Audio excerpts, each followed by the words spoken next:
The stars no longer seemed distant to humanity. By the year 2157, Earth had built ships that could travel between solar systems in weeks instead of the centuries it would have taken their ancestors. Humans had met 15 different alien species, made trade deals with 12, and even had a war with one. But the Galactic Council remained out of reach, until now. John Miller stood at the viewport of the ship, watching the massive space station grow larger. Blue lights dotted its surface like stars against the metal hull.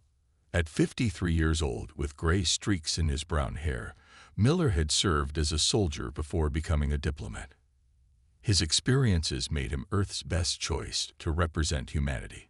"Ambassador, we're docking in 10 minutes, said Lisa Freeman. At 35, she was Miller's chief aide, with sharp eyes that missed nothing and a memory that forgot nothing. Miller nodded. "Are our gifts ready?" Paul Garcia, Miller's security officer, patted a secure case. "All here, sir. Though I still think bringing Earth treasures to aliens is strange." "Diplomacy is often strange, Paul," Miller said with a smile. "But it beats the alternative." Their ship, the UES Handshake, connected with a gentle bump to the council station. The three humans gathered their things and walked to the airlock. None of them had seen so many different aliens in one place before. A tall, blue-skinned being with 4 arms approached them. "Welcome to Centauri Prime, humans. I am Coordinator Valerie of the Solari. I will guide you to your quarters and then to the council chambers." The humans followed Valerie through wide hallways. Other aliens moved aside, some looking at the humans with interest, others with what Miller thought might be fear or dislike. "You are the 28th species to petition for council membership," Valerie explained. "The process usually takes 1 Earth year." "And how often are petitions accepted?" Miller asked. Valerie's upper arms made a gesture. "Roughly half are successful. The council values diversity but also stability." In their quarters, the humans had an hour to prepare. Miller looked over his notes while Lisa checked the translation devices in their ears. Paul swept the rooms for listening devices, but found none. "Remember," Miller told his team, "we're here to join their club, not to change it. At least not yet." The council chamber was a vast room with seating for hundreds. 27 pedestals formed a circle in the center, each occupied by a representative of a member species. The human delegation stood on a smaller platform near the entrance. "Beings of the galactic community," announced a hovering metallic sphere. "We recognize the delegation from Earth, seeking to join our ancient fellowship of stars." Miller stepped forward and bowed slightly. "Honorable representatives, I bring greetings from Earth and all human colonies. We come seeking friendship, knowledge, and peaceful cooperation." From a pedestal to the right, a reptilian alien with black scales and yellow eyes leaned forward. "I am High Counselor Shek Thar of the Arksani Dominion. We have studied your rapid rise, humans. In merely 3 centuries, you went from primitive combustion vehicles to faster-than-light travel. Most species take millennia for such advancement." Miller nodded. "Humans have always been quick learners. Perhaps too quick," Sekthar said quietly. A smaller bird-like alien spoke next. "I am Representative Kir of the Vex Collective. We welcome new perspectives. The human capacity for innovation could benefit us all." For 2 hours, the council members questioned Miller about Earth, human history, and their technology. Miller answered honestly but carefully, aware that several council members, especially the Arksani, seemed concerned about human military capabilities. As the session ended, Valerie approached Miller. "An excellent first impression, Ambassador. Though I should warn you, the Arksani rarely support new members." "Why is that?" Miller asked. "They are the oldest council species. They believe their experience grants them greater wisdom than newcomers." Back in their quarters, Paul frowned. "Did you see how that reptile was looking at us? Like we were prey." "Many of them seemed wary of us," Lisa added. Miller looked out at the stars. "We're unknown to them. Unknown things are frightening." He turned to his team. Our job is to make humanity known, respected, and valued. We have 6 months to prove we belong at that table." What Miller didn't say was what he had seen in Shekthar's yellow eyes. Not just wariness, but calculation. The kind of look Miller recognized from his military days. The look of someone planning several moves ahead in a game that hadn't officially started. 6 months passed quickly on Centauri Prime. John Miller's days filled with meetings, tours of alien worlds, and careful conversations. Each night, he recorded his thoughts for Earth's records. Tonight was no different as he spoke into his secure device. "The more I learn about the Council, the more concerned I become," Miller said quietly. "Their charter claims to protect developing worlds, but their actions tell a different story." Lisa Freeman entered his office with a data tablet. "You need to see this," she said, her voice tight with worry. Miller looked at the screen and frowned. The files showed Council ships mining resources on worlds with pre-spaceflight civilizations. In some cases, these operations caused environmental damage that harmed the native species. "Where did you get this?" Miller asked. "From the Vex representative," Lisa replied. "They believe these actions violate the Council's own laws." Miller nodded slowly. "The Arxeni control most of these operations. No wonder they don't want us asking questions." The next day, Miller received a message from Admiral Susan Wright back on Earth. Her face looked serious on the screen. "Ambassador, our deep space scanners have detected increased Arxeni fleet movements near our colony on Proxima B. They claim these are standard patrols, but the ships are combat-ready. Be careful." Miller thanked her and ended the call. He turned to Paul Garcia, who was checking their quarters for listening devices again. "Find anything?" Miller asked. Paul nodded. 3 new ones since yesterday. They're watching us more closely now." 2 days later, Miller stood before the full council. This was not a scheduled meeting, but he had requested emergency time. "Honored representatives," Miller began, "I have discovered troubling information about operations on developing worlds that violate Section 12 of your own charter." The chamber filled with murmurs. Miller displayed the evidence on the large screens. "These mining operations on Rigel 7 have caused climate change that threatens the native species. Similar problems exist on 14 other worlds. In each case, Arxeni corporations lead these projects." High Counselor Shekthar rose to his full height, his scales darkening with anger.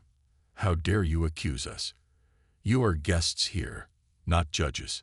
The bird-like Kira of the Vex spoke up. "The evidence appears valid. We should investigate these claims."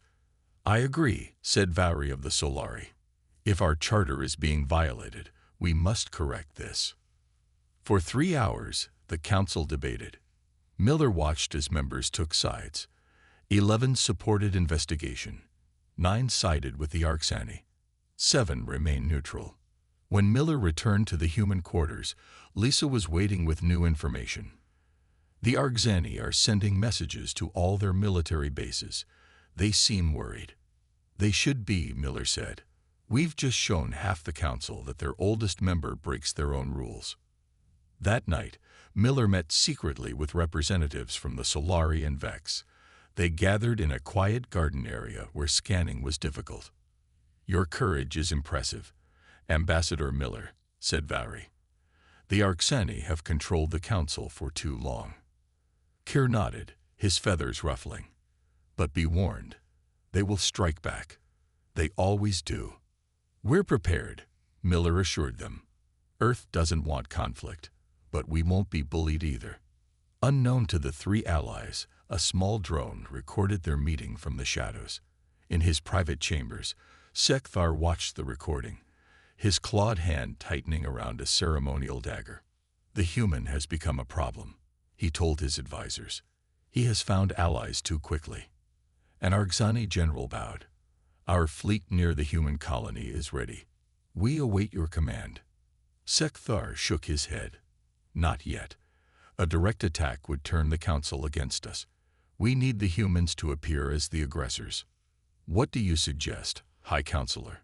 Shekthar's mouth formed what passed for a smile among his kind. Invite Ambassador Miller to a private reconciliation meeting. Tell him I wish to discuss a compromise. And then we remove the problem permanently. But first, plant evidence of human espionage in their quarters. We'll need justification for what comes next. Back in the human section, Paul Garcia reported to Miller. Security scans show Arxani ships changing positions. They're forming a blockade pattern around the station. Miller looked out at the stars, his reflection grim in the viewport glass. Contact Admiral Wright. Tell her to put our forces on alert status. Quietly. And Lisa, he turned to his aide. Encrypt all our findings and prepare multiple copies. I think our diplomatic mission is about to face its greatest test. The message arrived early in the morning. A formal invitation on a thin sheet of metal that changed colors in the light. It requested Ambassador John Miller's presence at a private meeting with the Council's inner circle to discuss recent misunderstandings and a path forward. Miller showed the invitation to his team. Paul Garcia shook his head immediately. It's a trap, Paul said. Why would they suddenly want to talk after you embarrassed them? Lisa Freeman studied the invitation carefully. The location is unusual too. Not the main council chamber, but a ceremonial room in the Arxani section. Miller placed the invitation on his desk. I agree it's suspicious, but refusing would make us look afraid or guilty. Then I'm going with you, Paul insisted, with a full security team. Miller shook his head. The invitation specifically says I should come alone as a sign of trust. If I bring guards, it will only confirm their suspicions about humans. At least wear the emergency tracker, Lisa said, and take the small recording device. We need evidence of whatever they say. Miller agreed. They spent the next hours preparing. Miller recorded a message for Earth describing his concerns and the evidence they had gathered. Lisa prepared backup copies of all their findings on council violations, ready to send through multiple channels if needed. If I'm not back in 3 hours, transmit everything to Earth and get yourselves to our ship, Miller told them. Paul handed Miller a small pistol designed to look like a decorative part of his uniform. Last resort only, Paul said, but better to have it. As Miller prepared to leave, Kevin Martinez, the lead security officer for the human delegation, arrived with urgent news. Sir, we've detected unusual activity in the Arxani docking bays. They're prepping shuttlecraft, but not filing flight plans. Miller nodded grimly. They're preparing to move quickly after this meeting. Lisa, be ready to leave at a moment's notice. Paul, position our people near our ship just in case. Miller straightened his uniform and looked at his team one last time. If this goes badly, make sure Earth knows everything. The walk to the Arxani section felt longer than usual. Few aliens were in the corridors, and those he passed seemed to avoid looking at him. At the entrance to the ceremonial chamber, 2 Arxani guards stood with ceremonial spears that Miller knew contained advanced weapons. Ambassador Miller, one said, you will surrender all devices before entering. Miller had expected this. He handed over his official communicator, but kept the hidden recording device and tracker. The guards scanned him, but their equipment was calibrated for Arxani biology, not human, and missed the smallest items. Inside, 7 council members sat in a half-circle. High Counselor Sekthar was in the center, with 3 other Arxani beside him. The representatives from the Jorax, Krell, and Mavari species completed the group. No allies of humanity were present. Ambassador Miller, Sekthar said, thank you for joining us without your entourage. Miller bowed slightly. I came in good faith to discuss our concerns. Yes, your concerns. Sekthar's voice changed, becoming harder. But we have concerns of our own, specifically about human espionage. Miller kept his face neutral. There has been no espionage, only legitimate diplomatic inquiry. Sekthar held up a data device. We found this in your quarters. It contains classified council defense protocols. Miller recognized it immediately. It wasn't his. That's planted evidence. I've never seen that device before. Shekthar stood. The penalty for espionage is clear in our laws. Miller sensed movement behind him. 4 Arksani guards had entered silently.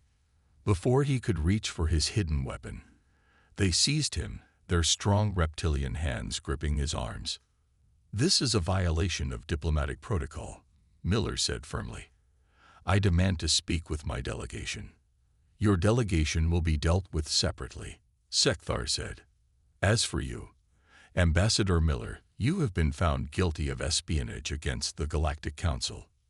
"Without a trial?" Miller asked, still struggling to maintain diplomatic language even as the guards tightened their grip.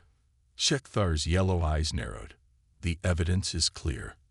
And for crimes of this magnitude, the ancient punishment is required. Purification by fire." The Arkseni guards dragged Ambassador Miller to a circular chamber deep in their section of the station. In the center stood a metal platform surrounded by strange devices. Council members filed into viewing areas around the room. Many looked uncomfortable. Some seemed eager. Lisa Freeman and Paul Garcia had been separated from Miller. As guards led them away, Lisa broke free and ran. Alarms sounded, but she knew the station's layout well. She reached an emergency communication pod and locked the door. With shaking hands, she activated the direct line to Earth, praying it still worked. When the connection established, she spoke quickly. "Emergency Protocol Alpha. Ambassador Miller has been taken by the Arksani. They're planning to execute him. This is not a drill." Paul wasn't as lucky. Guards caught him and brought him to a holding cell. Through a small window, he could see into the execution chamber where Miller stood defiant despite being chained to the platform. "High Counselor," Shekthar stepped forward, his voice broadcasting throughout council space. "Today we witness justice for crimes against the Galactic Council. The human John Miller has been found guilty of espionage." In the chamber, Miller raised his head. "I am guilty of nothing except discovering your violations of council law. This is murder, not justice." "Silence," Shekthar commanded. "The penalty is purification by fire, as our ancient laws demand." The devices around the platform activated, creating a barrier of energy. Heat began to build visibly in the air. On Earth, President Allison Carter sat in the Oval Office when the emergency transmission came through. Her face paled as she watched Lisa's warning, followed by a live feed from the council station. "Get me Admiral Wright and the Joint Chiefs immediately," she ordered. Within minutes, military leaders filled the Situation Room. Together, they watched in horror as the Arksani ceremonial execution began. On the council station, Miller stood tall as flames rose around him. The heat was unbearable, but he refused to scream. Looking directly at the camera he knew would be broadcasting to Earth, he spoke his final words. "Remember who we are. Justice, not vengeance." Then the flames engulfed him completely. In the Situation Room, silence fell. Admiral Wright's hand gripped the edge of the table so hard her knuckles turned white. President Carter stood slowly. "Ladies and gentlemen, what we have just witnessed is an act of war. The murder of our ambassador, broadcast as a spectacle, cannot and will not stand." "What are your orders, Madam President?" Admiral Wright asked, her voice steady despite her anger. "Admiral, you are authorized to implement Defense Protocol Thunder. Execute our response with precision and restraint. We are not barbarians. We will not target civilians, but the Arksani will learn that burning one human alive has consequences they cannot imagine." The President turned to her communications director. "Prepare a worldwide address. The people need to hear from me within the hour." Across Earth, regular broadcasts were interrupted. The President's face appeared on screens in homes, offices, and public spaces. Her expression was solemn but resolute. "My fellow citizens," she began, "today we witnessed an act of barbarism that has no place in a civilized galaxy. Ambassador John Miller was executed without trial by the Arksani leadership of the Galactic Council. This was not justice. This was murder, intended to intimidate humanity." She paused, letting her words sink in. Let me be clear, we will not be intimidated. I have authorized our military to respond with appropriate and proportional force. We did not seek this conflict, but we will finish it. The Arksani and their allies will learn that humanity stands united. As she spoke, military bases across Earth and human colonies sprang into action. Ships that had been hiding their true capabilities revealed advanced weapon systems. Soldiers trained for scenarios they had hoped would never come prepared for deployment. To our friends among the galactic community, the President continued, know that our quarrel is not with you. Those who stand against this barbarism will find Earth ready to build a more just galactic society together. In her holding cell on the Council Station, Lisa Freeman listened to the President's speech on a smuggled communication device. She wiped tears from her eyes, then began planning her escape. Earth would need her intelligence on Council defenses for what was coming next. The UES Defiance moved through space like a ghost. Its new stealth systems hid it from even the most advanced Arksani sensors. Captain Nathan Davis stood on the bridge, looking at the display showing Vega AX, an Arksani military base where John Miller had been executed. Status report, Davis ordered, his voice calm despite the gravity of their mission. All systems ready, Captain, replied his first officer. Strike teams are prepared for deployment. Stealth systems functioning at optimal levels. Davis nodded. This would be humanity's first strike in response to Miller's death. President Carter had been clear. Their response must be precise, overwhelming, and show restraint toward civilians. Send the message to all ships, Davis said. Operation Justice begins in 30 minutes. 5 human warships had accompanied the Defiance, each hidden by the same stealth technology that had shocked Earth's scientists when they revealed it. For years, humanity had kept their most advanced weapons secret from the Galactic Council. As the fleet moved into position, Lieutenant Maria Hernandez prepared her ground team. 20 soldiers in advanced combat suits checked their weapons one last time. Remember the mission, Hernandez told them. We get in, free the prisoners including Paul Garcia, and get out. No unnecessary casualties. On the Arksani base, alarms suddenly blared. Their sensors had finally detected something, but too late. The human ships dropped their stealth fields as they opened fire. Precision beams struck military installations across the base. No civilian areas were targeted. The Arksani scrambled to respond, but their ships couldn't launch fast enough. Human fighters swarmed from the larger vessels, targeting defense systems and hangars. Captain Davis watched the battle unfold on his screens. Keep all fire focused on military targets only, he ordered. I want 0 civilian casualties. Lieutenant Hernandez and her team landed at the prison facility. They moved quickly through the halls, their armor deflecting Arksani weapons fire. When they reached the central control room, Hernandez plugged in a device that shut down the security systems. Cell Block 4, she told her team. That's where they're keeping our people. They found Paul Garcia and 6 other political prisoners from various species. Garcia looked thin, but his eyes lit up when he saw human soldiers. Took you long enough, he said with a weak smile. Ambassador Miller's last orders were to get you home, Hernandez replied as she helped him stand. Back on the bridge of the Defiance, Davis received the report that Hernandez had secured the prisoners. All targets neutralized, Captain, his weapons officer reported. Arksani defenses are down. Their communication center is intact as ordered. Davis nodded. Prepare the broadcast. Across the Arksani base, on every screen and communication device, Captain Davis's face appeared. People of the Galactic Council, he said. I am Captain Nathan Davis of Earth's Defense Forces. You witnessed the illegal execution of our ambassador, John Miller. Today, you witness our response. We have destroyed your military capabilities on this base while avoiding civilian targets. We have rescued those you unjustly imprisoned. Remember this, what you see today is restraint. We could have destroyed this entire base. Instead, we chose precision, justice, not vengeance. The choice for what happens next lies with the Council. The broadcast ended. Davis ordered all ships to retrieve their fighters and prepare for departure. On the Arxani homeworld, High Counselor Sekthar watched the broadcast with shock and rage. The humans had technologies far beyond what they had revealed. Worse, they had made him look weak. How did they penetrate our defenses? He demanded of his military commander. Unknown, High Counselor. Their ships were invisible until they attacked.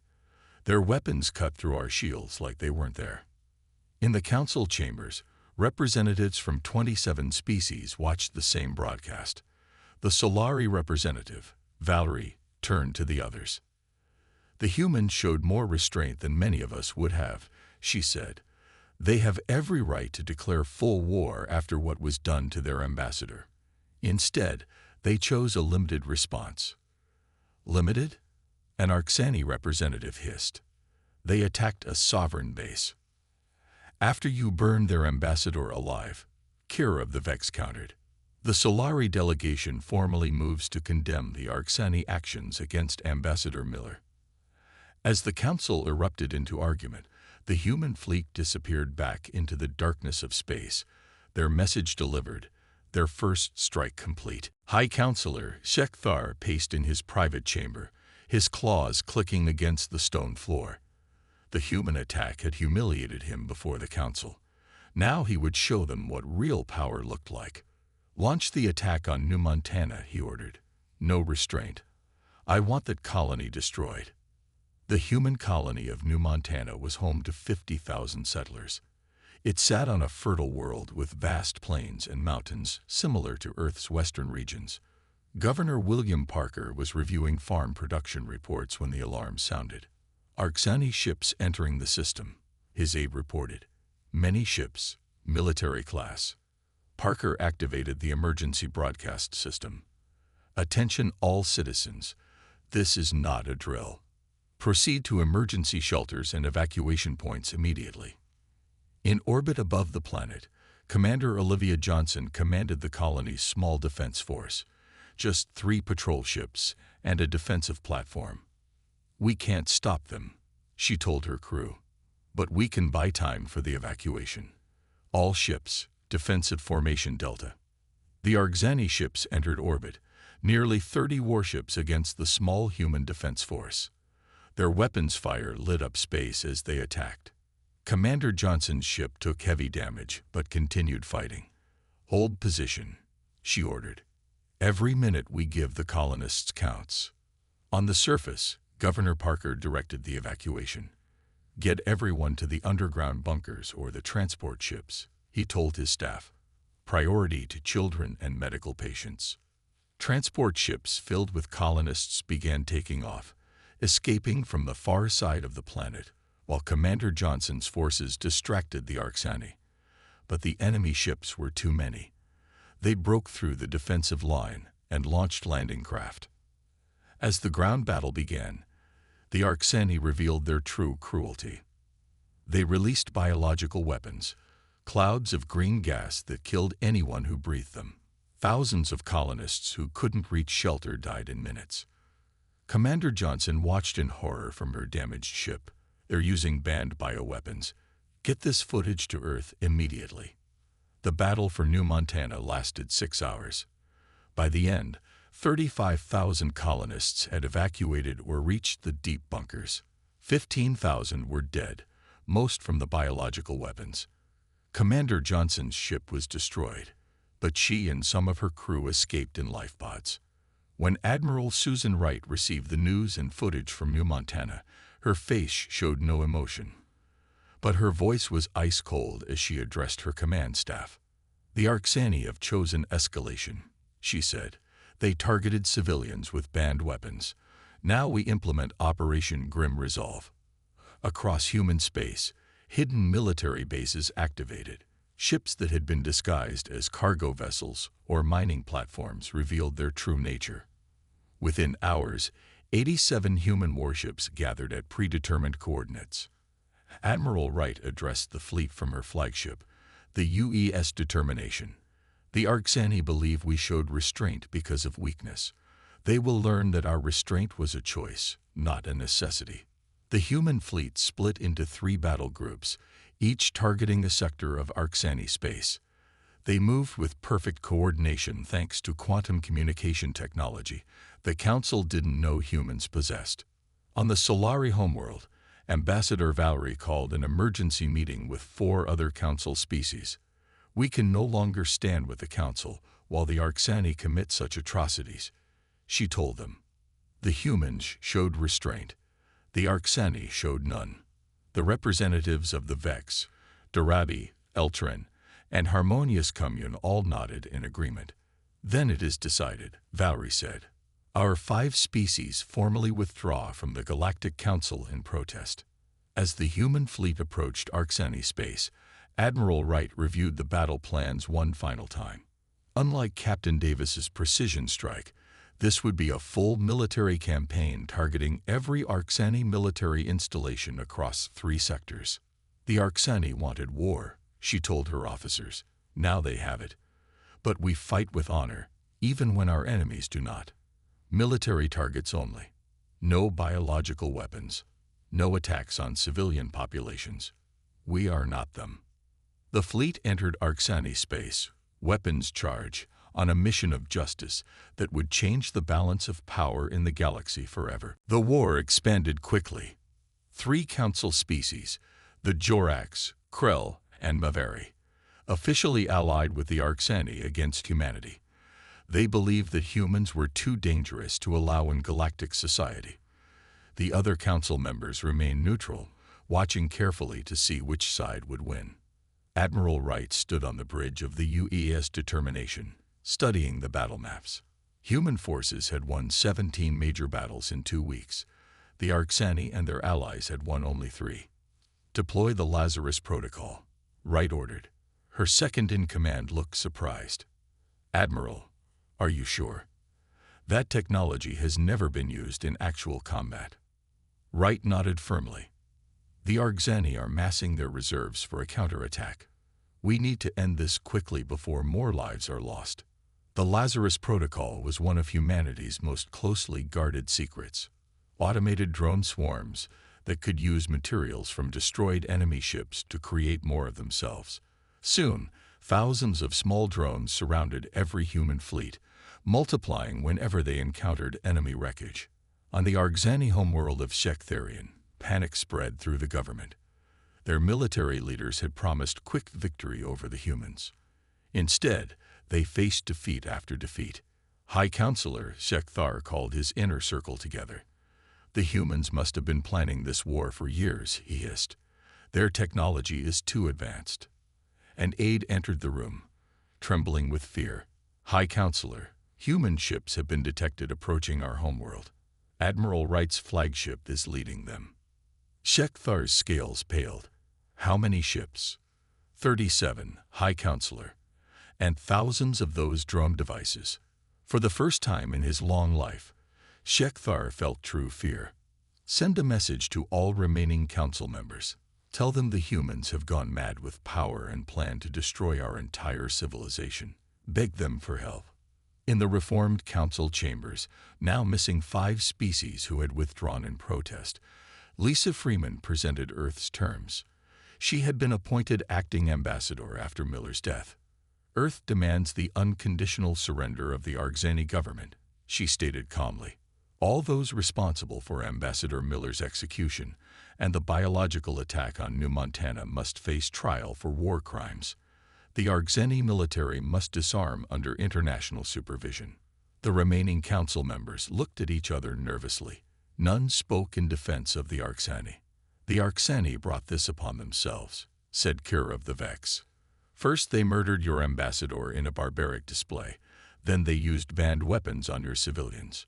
By your military codes, you would be justified in far harsher terms. In orbit around Shektharian, Admiral Wright's fleet established a blockade. No ships could enter or leave the Arcsani homeworld. Message from High Counselor Shekthar, a communications officer reported. He is requesting a ceasefire to discuss terms. Wright's face remained expressionless. Tell him our terms were delivered to the Council by Ambassador Freeman. They are non-negotiable. On a secure channel, Wright contacted Captain Davis. Nathan, intelligence suggests Sekthar is planning something desperate. Our scans show energy buildup in a facility near the capital. It matches patterns we've seen in forbidden weapons research. The sundering device? Davis asked, his voice grim. We thought that was just a rumor. Apparently not. I need you to take the Defiance and investigate. If they're building a superweapon aimed at Earth, we need to stop it. Captain Davis looked at the image of the Arksani facility. The Defiance will handle it, Admiral. We'll make sure they can't use that weapon. In his hidden bunker, Sekthar watched the activation sequence for the sundering device. The weapon could tear open space itself, creating a wormhole that would swallow Earth's solar system entirely. The device needs 3 more hours to reach full power, his science advisor reported. But the humans are likely to detect its energy signature before then. Sekthar's eyes narrowed. Then we must distract them. Order all remaining ships to attack Admiral Wright's fleet. A suicide mission if necessary. We only need to buy time. As Arksani ships began moving into attack position, the UES Defiance slipped past the blockade, using its stealth systems once more.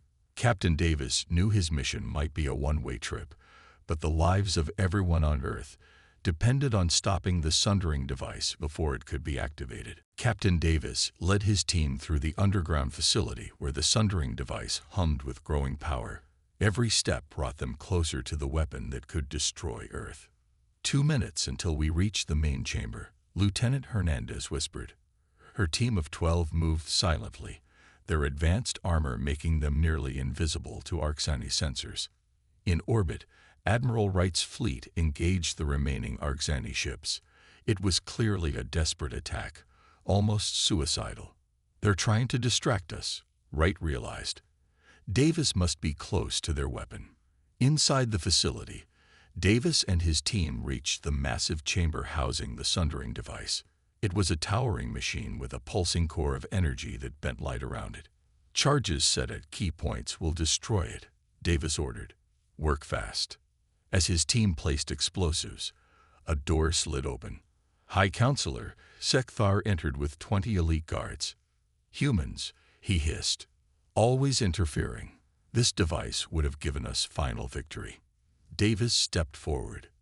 A victory that would kill billions of innocent people. That's not victory. That's genocide. Sekthar's eyes narrowed. Your kind advanced too quickly. The natural order requires thousands of years to reach your level.